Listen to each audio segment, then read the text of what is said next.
ये असली टोके हैं और ये नीचे कद्दू हैं और ये मेरे चांद का फार्म हाउस है।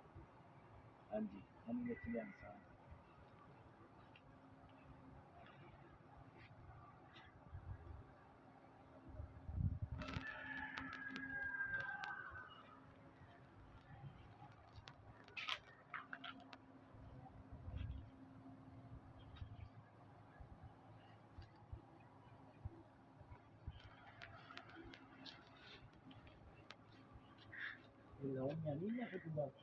ਲਾਣੀਆਂ ਕਿਉਂ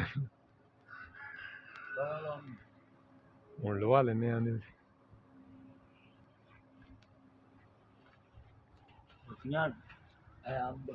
ਹਾਂਜੀ